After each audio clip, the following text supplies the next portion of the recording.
Hello, my infinite human family. I'm on the road again, believe it or not, and I'm on the road to Asbury University, right here in Kentucky, my home state. I have heard so much hubbub about this revival. First I met some women while I was in the Cheesecake Factory who'd just driven from all parts of the United States to visit it.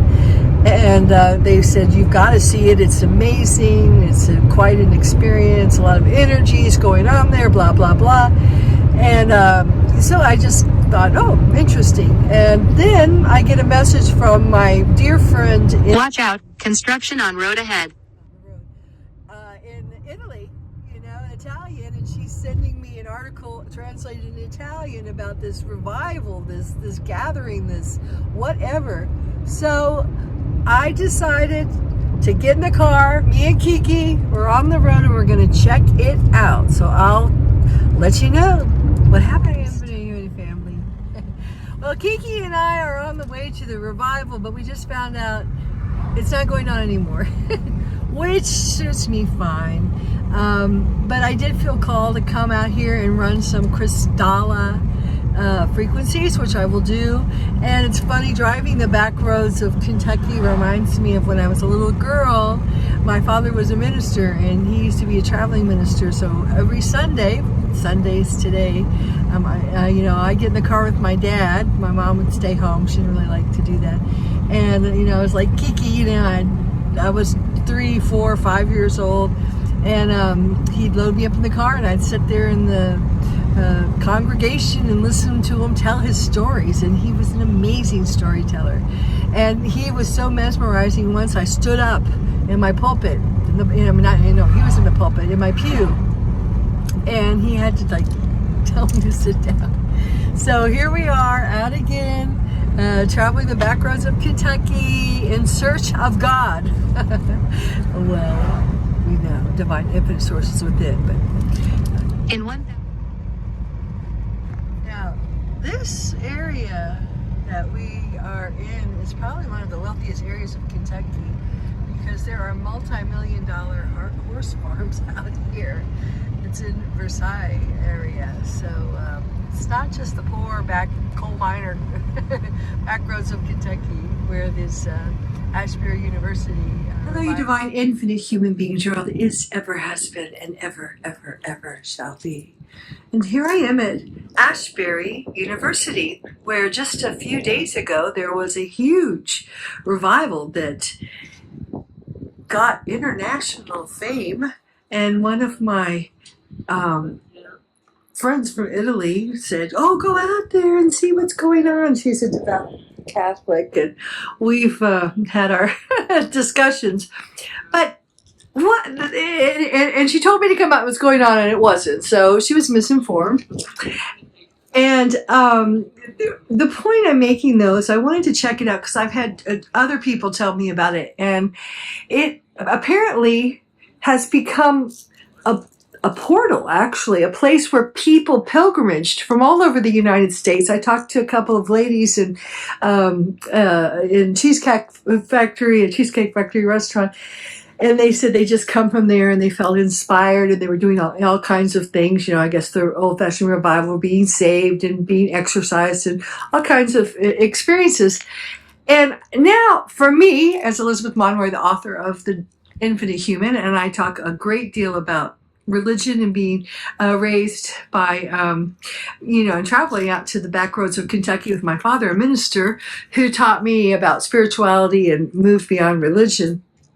But what we're seeing here, though, is a time now with the timelines, the artificial timelines having been dissolving. We're seeing us as alchemizers going into, we may find ourselves, and I got in the car and drove an hour and a half out here to come out here because we're being asked, I think, as starseeds, as the leaders, as the lighthouses, to go into these places, especially where there's a lot of faith, where there's a strong, deep desire to know God, and a asking to really, it's to ascend, but it's asking for help. God help me. How many times have we said that? God help me. And God knows. God knows that, this area has a lot of good, heartfelt, faithful people. And the gal that sent me here, Rosanna Reda from Calabria, is the same. She's like salt of the earth, good Catholic person, who believes, who has faith in the Madonna and all this. And I think what we need to realize now is that we have to stop, intellectualizing and seeing our differences. And the Infinite Human was really a big book about discernment and seeing, this true spiritual essence that has, that we've all been hijacked. And we've all been hijacked. But now that the timelines have been infiltrated, we no longer have to see things from being divided. All right, this whole divide and conquer thing is going to be dissolving. And I think instead of coming from a place of intellect, we need to come from a place of heart. We need to come from a place of faith. We need to realize we all want the same thing, and that is love.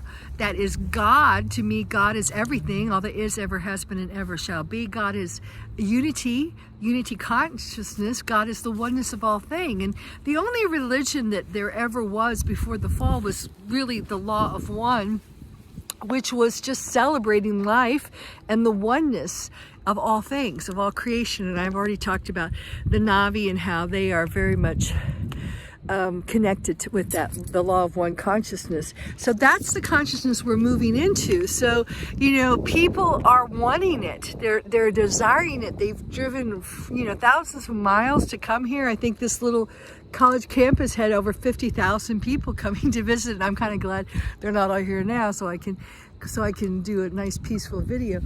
But sign of the time. So it's time for us to come together in unity consciousness, not split hairs over religious doctrines, and realize that it really comes from seeing God in everything, including that person across from you and inside of yourself.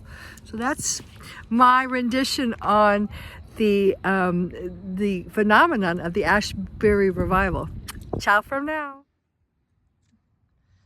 I'm here at Asbury, and I'm about to interview a student who works right there as a cafeteria, and he's going to tell me about how the whole thing started here at Asbury University and at Hughes. I think that's the name of the chapel, where some students just wanted to keep worshiping, hanging around and worshiping, and the whole thing began. So I'm going to be talking to him shortly. Hello everyone, I'm here with an Asbury graduate, and he was many at the first years ago. Okay, with the first revival. I'm just gonna pick up a little bit about what really happened. E lo spiego pure in italiano. Okay, what's your name? Danny Key. Okay. Oh, okay. And he was there. Can you tell me about what you experienced with the whole thing? Well, we heard about it on that first Wednesday.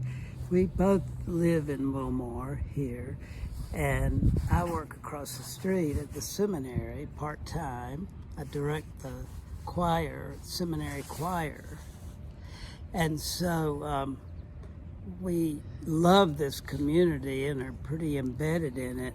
But so we started hearing, this outpouring had broken out. So we came on Wednesday night and walked in, and it was quite awesome in terms of the feel, the spirit being so alive. And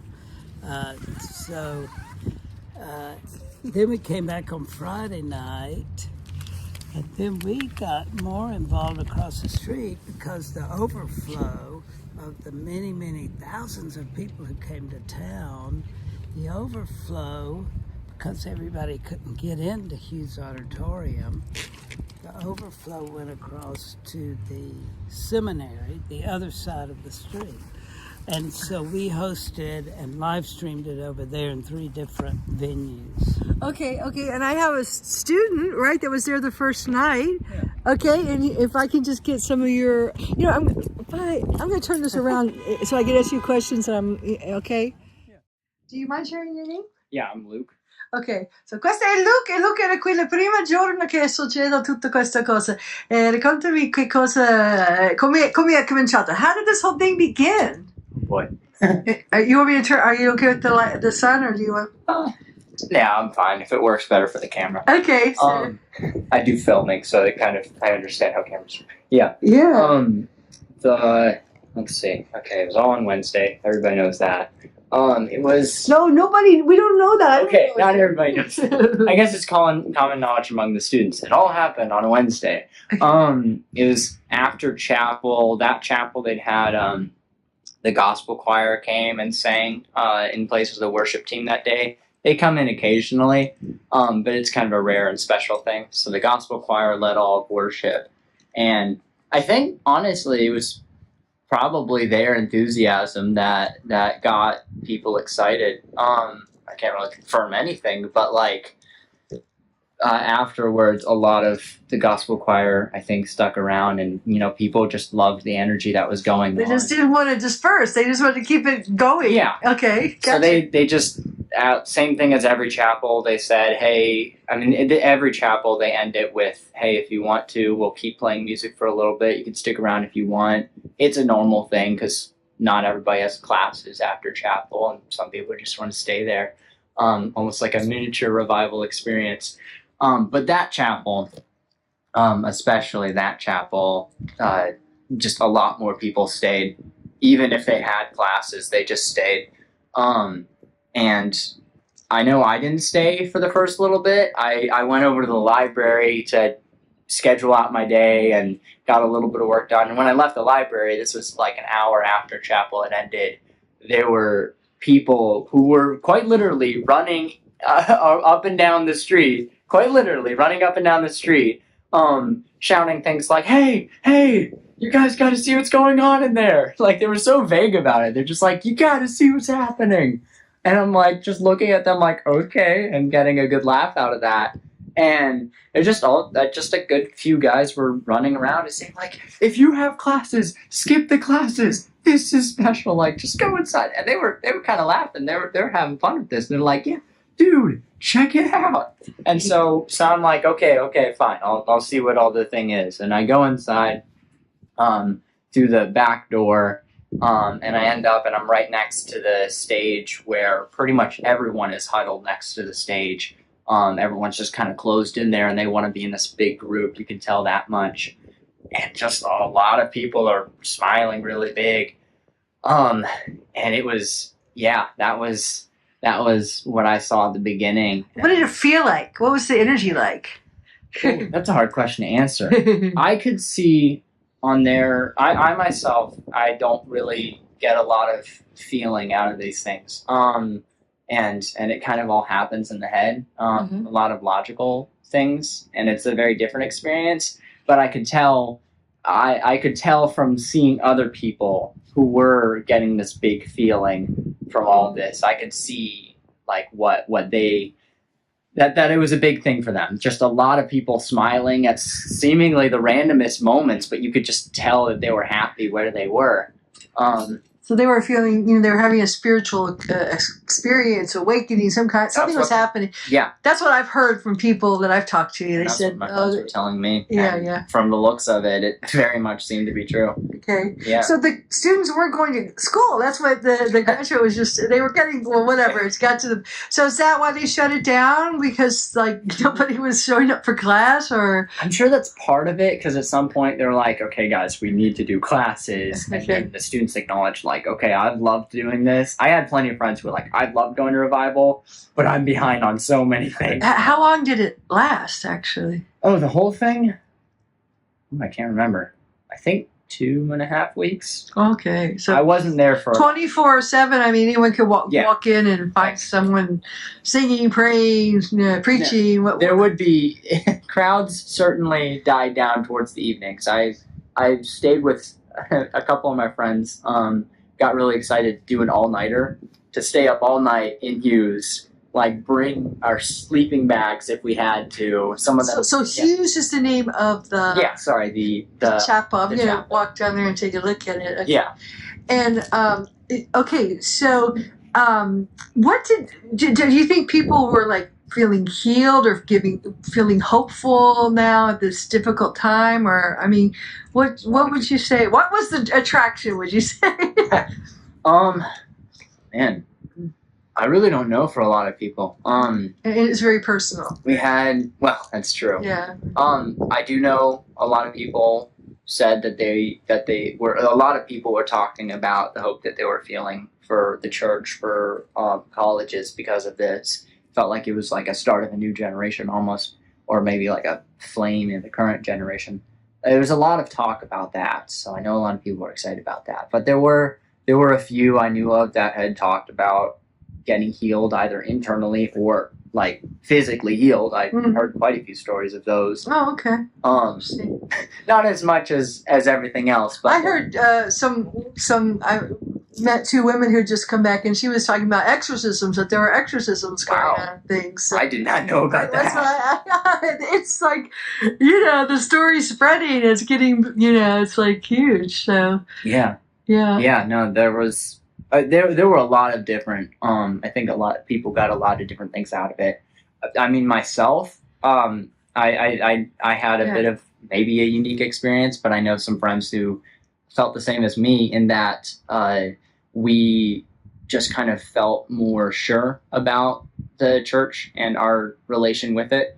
I talked with a lot of friends about a sermon they had during one of the days. It was part of Revival, but also part of our college class or chapels, and that sermon was about having cynicism, skepticism, all those things, and personally, that was something I really had a big bad habit of when it came to the church.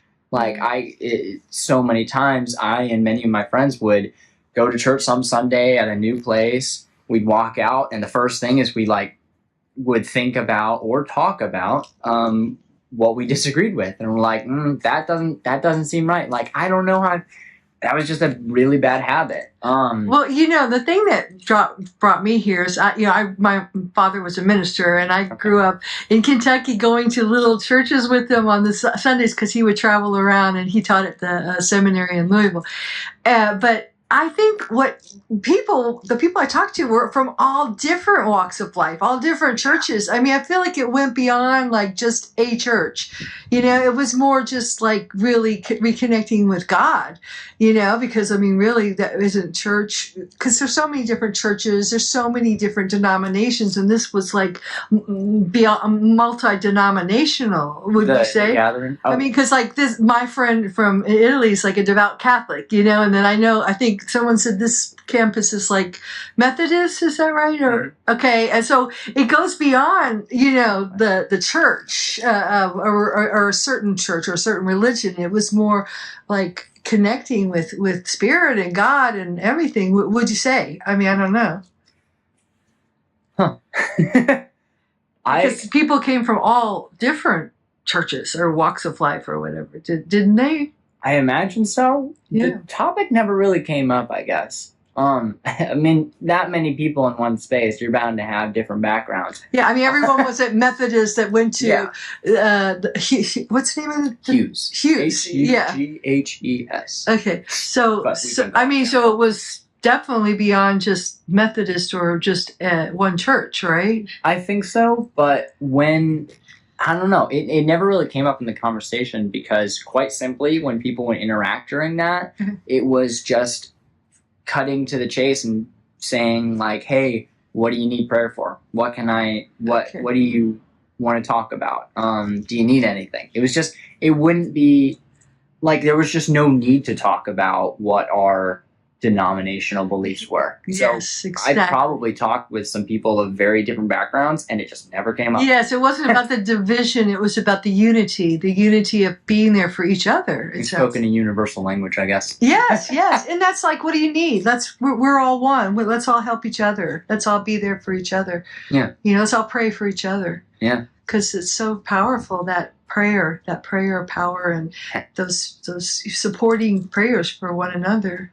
I do remember there were a couple times where, like I said, just kind of seeing how my friends were acting during all of that was a big thing for me. And there were like sometimes where they would do some practices that is not of my denomination.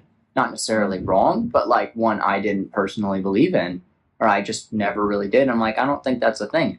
But they do that, and it meant so much to them, and so. But you all showed up at the same place at the same time, and it made me like kind of reconsider some things. Yeah, like, you know what? And it strengthened your faith. It sounds like. Yeah, because really, it was about faith so much, but having faith in, whatever people call God, Allah, higher power, Jesus, yes. Well, I mean, there's so many names, but it's all really just this, this Godness inside of everything. I think the unity, the oneness, the faith that there's this good force that's in all of us. That's moving us all. That's part of it. I don't know. I mean, that's my words. Actually, we've got this gigantic fence surrounding the whole thing, which seems a bit crude maybe at first, or kind of rough. But I imagine they just did it to get like clear communication, because like for the students, if there's an update, for the students throughout all of Revival, they were constantly sending emails because of how much schedules were changing. They were trying to let the students know, okay, change of plans, we thought that this would be happening, I guess this new thing is happening because Revival is so unscheduled. And so they were letting students know what was going on. For the public, though, which became the vast majority pretty soon, there just wasn't a lot of ways to like give them information about what the new change of plans were. So like we used to have a bunch of, I would come by and see big whiteboards on the steps of the chapel, and they'd have these huge signs saying, hey, sorry, I can't come over right now. Here's the times when it'll be open to the public. They just needed time to clean up and get ready for. So it's all because I drove up here and they're all blocked off. You can't come up in here. Yeah, so I drove around the back. I said, I'm going to sneak in and see what's going on. Which I'm sure that's going to die down over time. It's just having to stop so abruptly. Kiki, he sees you. Stop so abruptly. Imagine they were just. Was it difficult? I mean, were people like, no, we don't want to leave, or was there like any kind of like? No, especially. Be quiet. He's talking. Especially since people had already like gotten excited about doing this in other places in their own churches, but. Oh, that's good. So that's kind of like a candle that lit so they can carry the torch to their own community. Okay, so that was probably its purpose. I feel like it ran its purpose then. Yeah. Does that make sense? No, it makes sense. So that's where it's gone now. It's gone off. That's what the couple I talked to before, they said, I said, where did it go? They said, well, it went off everywhere because everyone's going to take it and do with whatever they feel guided to. I always say, like called to do, from a spiritual perspective. Yeah. So I always feel like when something starts divinely, it's kind of like a spark, and then, it ignites. You said you felt that there was some kind of fire or something sparkling. It did seem to be that. I mean, a lot of people were saying that for their own testimony. So now they can take it to their community and create, because we really need community now, I think, on the planet after being locked down and put down into the computers and AI systems, and it's kind of done a real number on our humanness. Mm-hmm. And I think people gathering in one place, with that energy is so powerful. And if they can bring that back to their communities so they can start supporting their communities, supporting each other, it would be quite a change. A renaissance in consciousness. It's a cool phrase. That's my thing. Okay, thank you so much. In closing, here I am where it all started at this magnificent Hughes Memorial Auditorium here on Asbury campus in Asbury, Kentucky. And this is where I will say on the highest spiritual level, there was a spark ignited, a divine spark ignited, which thousands of people from all around drove here to touch that divine spark within them. And now that it's been closed down, it hasn't been closed down, it's actually now spreading. So the challenge is, okay, I'll call it the Asbury Challenge. The challenge is to take this divine spark of unity consciousness, of praying, of caring for your fellow human being, of reconnecting with the divine God source within you and within others and within all that is around, that oneness, that unity consciousness, and bring it to your community and bring it by some kind of event. It can be, it doesn't actually have to be like here. It was a revival that lasted day and night, 24/7 for like 2 or 3 weeks, where the students weren't even going to school. But it can be something, that just has a lot of passion, has a lot of divinity, has a lot of inspiration behind it. And you do it in your community. So I'm calling out to everyone to do something, to be a spark of divinity within your community that creates that spark of unity consciousness. It could be a party, it could be a street party, it could be a birthday party, it could be just a gathering in a piazza, it could be just a talk, a singing, dancing. They had gospel singers in here, so you want to get your mojo rising. They had healings happening, exorcisms, but it can be any way you want to, your creative source, so you can create it your own way. And like I said, people didn't split hairs about what religion or if you were religious or what you called it. Everyone was just coming together in the unity of godliness or infiniteness, whatever you want to call it, and caring for each other and reconnecting with their own way of connecting with divine God source. So I think that would be a wonderful thing to spread from here, the point where I am, and I did the Crystalla spiral out through the U.S. and out to Europe, out to South America, Mexico, Central America, out through the whole planet, to Asia, to Russia. If everyone in their community started creating these events where people can come together in oneness, in unity consciousness, in love and understanding, and get their mojo going and celebration. Ciao for now. It's up to you. Oh, wait.